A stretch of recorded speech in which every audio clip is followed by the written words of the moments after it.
Hello, Broderick Wallace here. See the planets above me? The planets. It's all about the planets. The planets and the angels. The gods, it's all the same thing. Archetypes. Conscious, independent, yet merged and flowing. Oh, let me just rest out there. I've got to have my asthma pumps.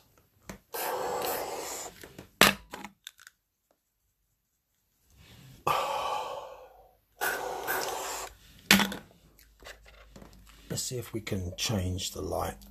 Is this thing gonna work this time? I've got like a coloured light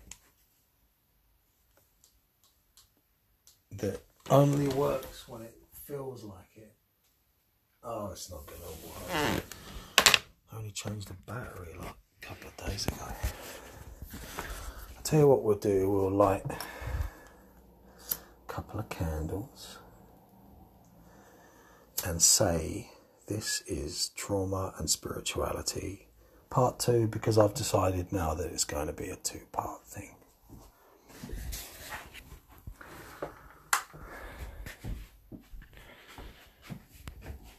Fucking hell, you can't see me now. Almost, just about, maybe not.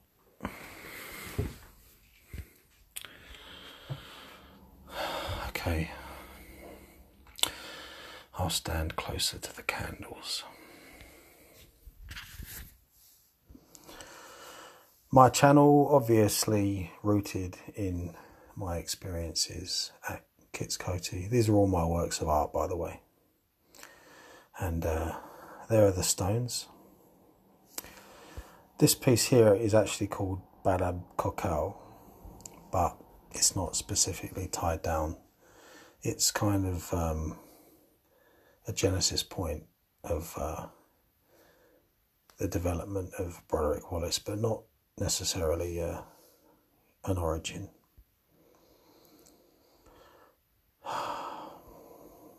My relationship with the stones. Why am I getting these experiences? It would be presumptuous of me to try and make a case, right? But I'll try to make a case indirectly by the very fact that I'm making this, series of videos. Now, this is my pride and joy.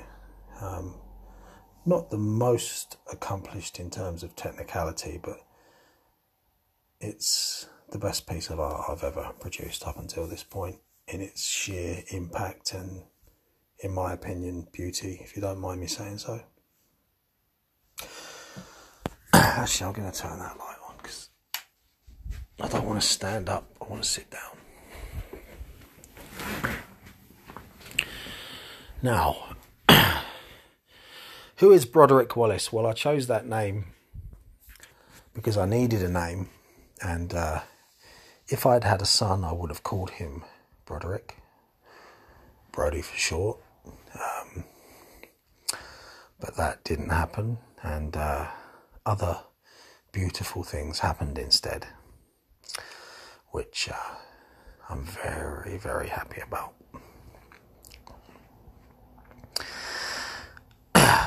So, yeah, that was a name I would have given to a son. I won't, that won't happen now.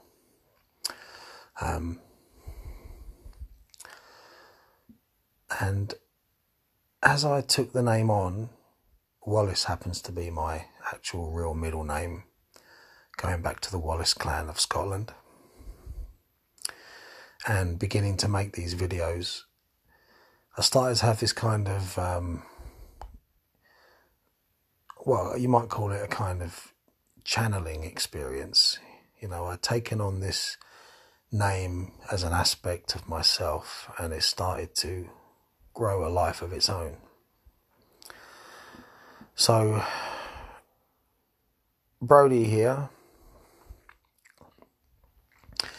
is a first century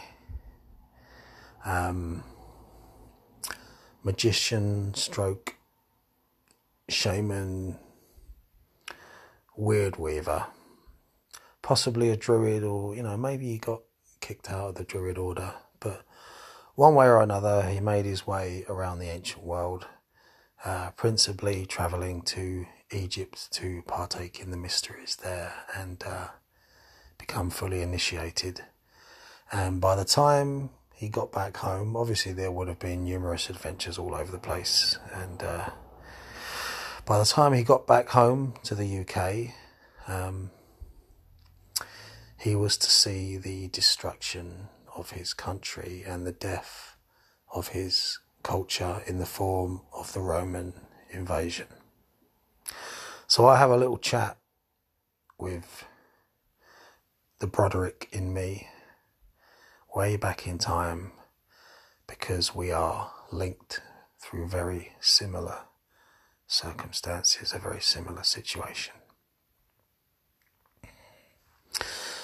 Now you'll see the title of this piece, by the way, is called The Breaking of Broderick Wallace, and this links in with the idea of trauma and spirituality. And as I was saying in the previous video, when you make those steps, when you hear the call, you will be tested, and it's not all pretty, but it's still a gift. So this represents a kind of climax of initiation and trial under the auspice of the goddess of Bluebell Hill there, as we know her today, framed by the tree line, the archetypal goddess linked with the land, and a kind of gatekeeper, a goddess of death. So what a powerful ally to have if you want to engender knowledge and conversation with the Holy Guardian Angel, as they call it.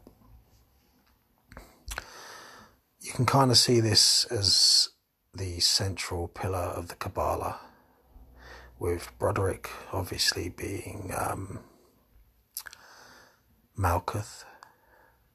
The symbol of the crow is the kind of the connecting piece. So that would be Tifereth. And up there, well, would it be Kether? Or, it would actually be closer in essence to Binah, but we'll just see it as a central pillar for convenience sake in terms of the idea that is conveyed by this picture. Now, when you undergo a serious set of traumas over a prolonged period as a person with psychic capacities, you might say, an artistic leaning, the sort of person that is prone to dreams, visions,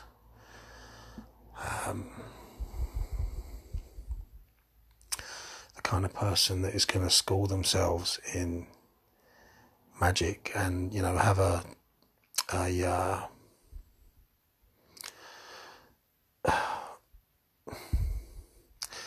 regular practice and connection with the spirit world.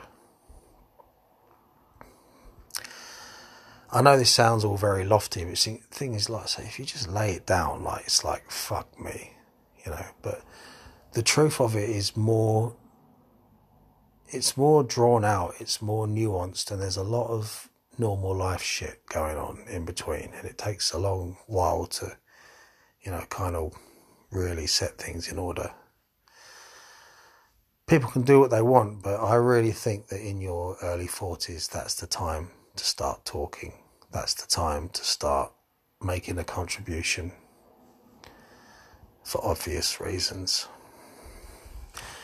You'll see behind me here, this is butter knife, or it's like a reminder to me of that beautiful goddess that resides in the ayahuasca plant that I know and love, actually, as a magnificent creature full of love and, healing and compassion. That's the topic for another video. But I will say that after 5 sessions, after the first one, something was left behind in me, something opened up.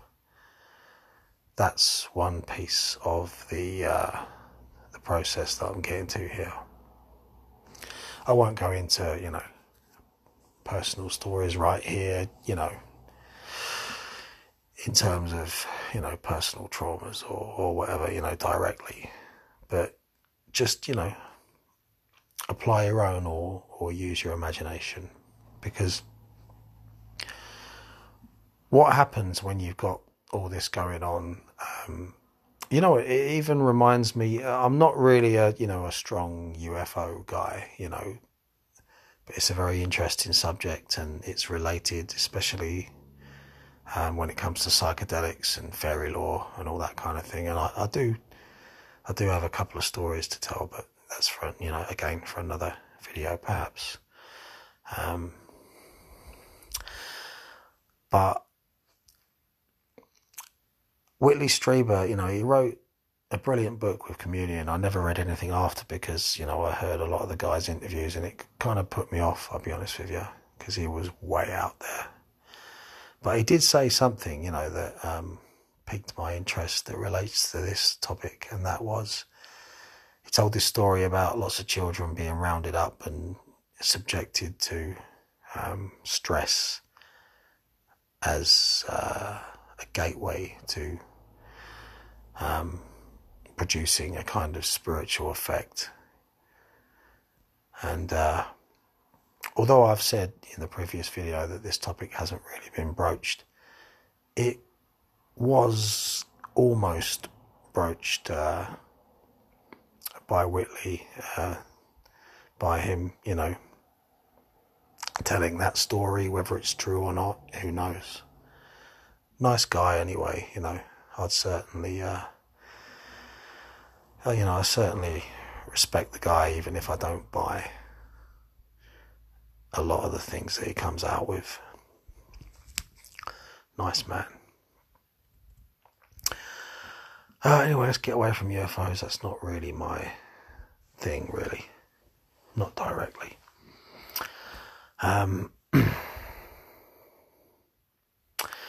You see,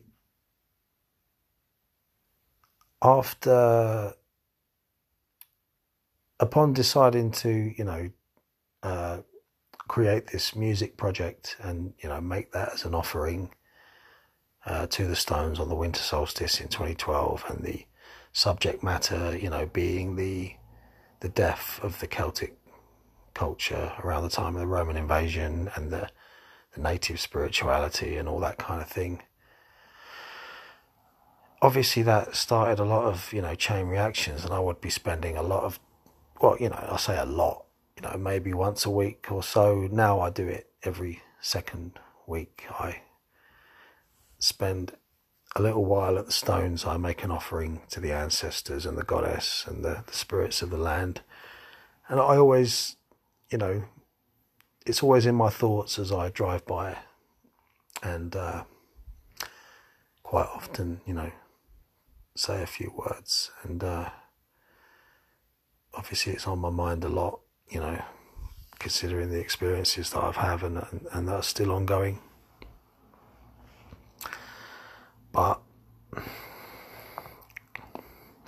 this chain reaction was linked and tied in with massive changes in life. Divorce, facing my own sexuality,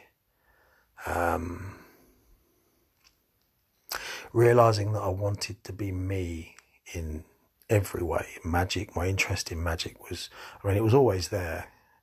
My interest in magic and art and, all these kind of things, it was just bursting out of me. I wanted to be, not openly, but at home, I wanted to be open about it, whenever it was appropriate.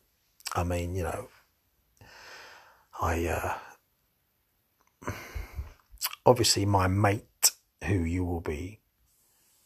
will join me for a video very soon, who's shared many of these experiences with me and who is a piece of the puzzle and a fine gentleman.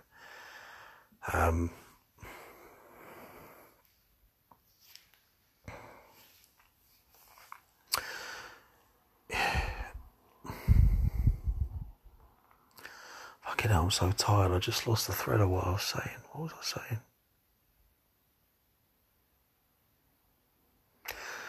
About the music project and then the divorce and then I really apologise for this, but I'm actually going to subject you to it, so bollocks. About the music project and then all the chain reactions that happened, the divorce, we'll forget it, we'll just carry on somewhere. Wanting to be yourself and engaging in these practices. And I was going to say, obviously me and my mate, we talk about this stuff all the time, but obviously, you don't, when you're at work, when you're out and about, and say for instance, if a relationship is forming, you just leave it out, for the most part, and let people find their own way in. And if they're still with you, if they stick around, then everything's cool. Obviously secrecy is a big part of magic, and just maintaining that, self-respect, and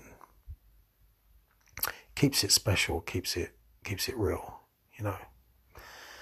I'm not doing that right now because I'm on a fucking video talking about it, but you're not going to be listening if you're not open to it, and so that's different. So as all these experiences build and you're seeing, what is magic? Magic is the directing and the manipulation of synchronicity, to cause, changes within reality. That's why it can never be proved, because you can always say, oh, well, that happened because this and that. But you see it enough times, it's like, how many coincidences, do we want to... Not that it works every time, but it does very, very often. And it doesn't always work the way that you might expect exactly. But I must say, doing the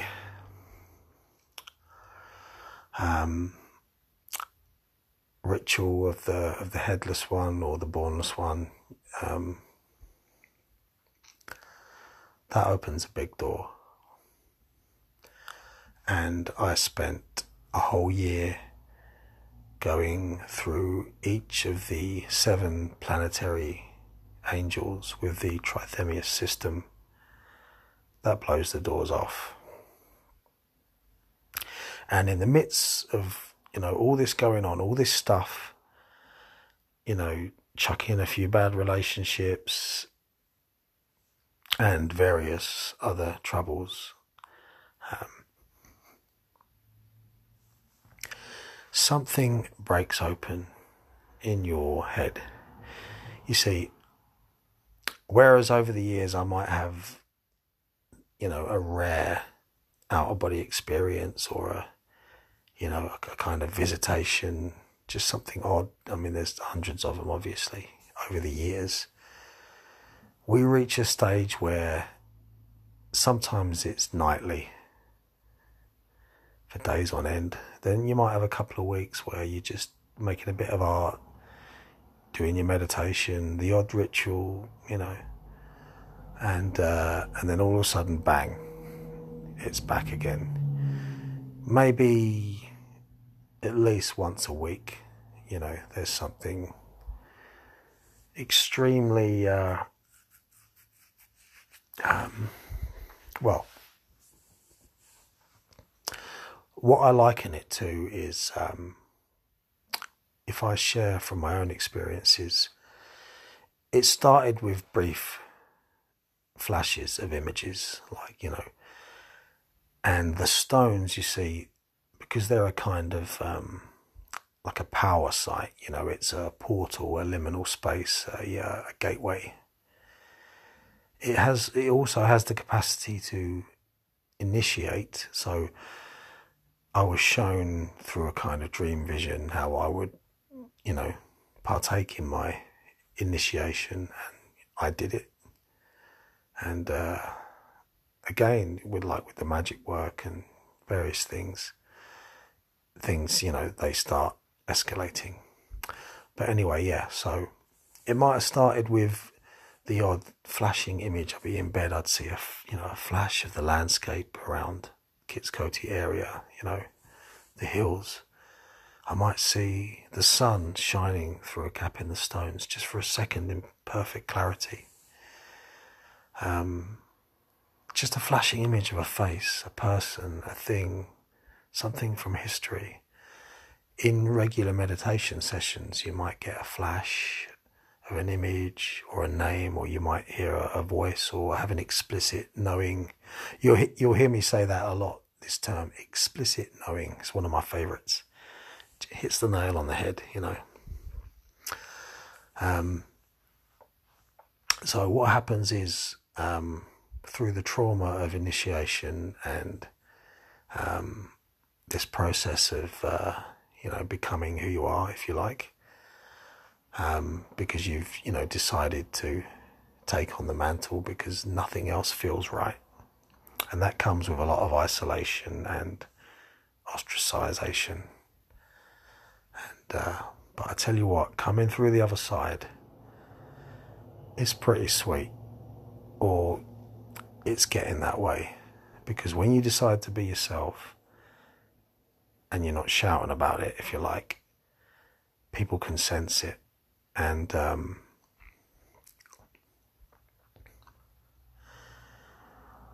yeah, I'm having some positive experiences with the people who are closest to me these days. And I think they respect the fact that I'm, you know,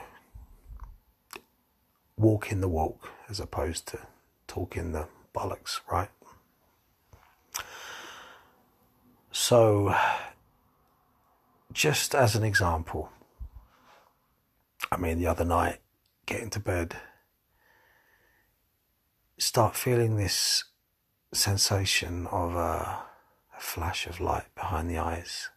Sometimes see clouds, sunlight, that kind of thing. The other night I saw, sorry, that was my stomach. I saw fields of like blossom on trees and flowers, and I could smell the flowers, and it was fucking beautiful. I just stayed there for a little while in perfect, vivid clarity. And then I saw a wall of leather-bound bronze shields. Immediately recognised it as Mars. You see, because once you've worked with the angels in the Trithemian system, you have a connection. So you might get a visit from time to time, or you might feel them, near you, close to you. In meditation, this explicit knowing of Mikhail is quite a common thing. It's quite a common theme lately in many ways, and it's linked to creativity. So Mikhail kind of appeared as a manifestation to kind of call in a new lease of life for creativity with me, whereupon I started making a hell of a lot of art. Mikhail is also, when you think that equates with the sun in that particular system, and all the systems are related, there's a lot of crossover. So you're moving up the central pillar into Tifereth, or Tifereth is moving down towards you. So this process of, knowledge and conversation with the holy guardian angel, as they call it in occultism, it starts to, happen. And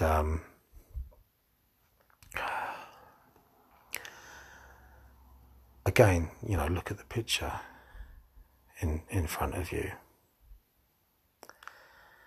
There is the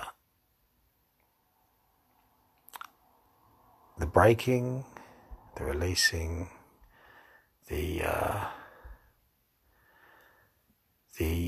meeting, what do you call it?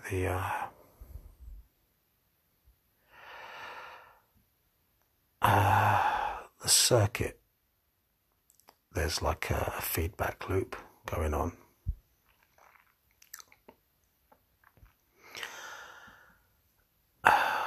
So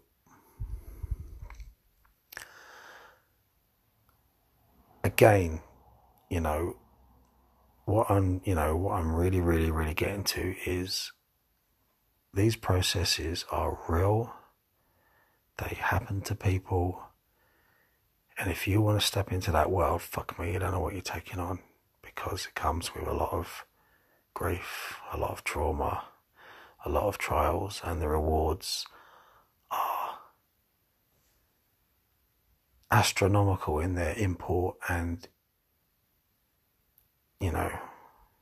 beautiful and profound. And the dangers are, from the opposite point of view, so extremely bleak and terrifying. And you want to make sure you keep your head together and don't fall into like I said in the last one, this idea from Jordan Peterson, of turning against being. Sometimes it's best to take your own advice, because I said to someone else once,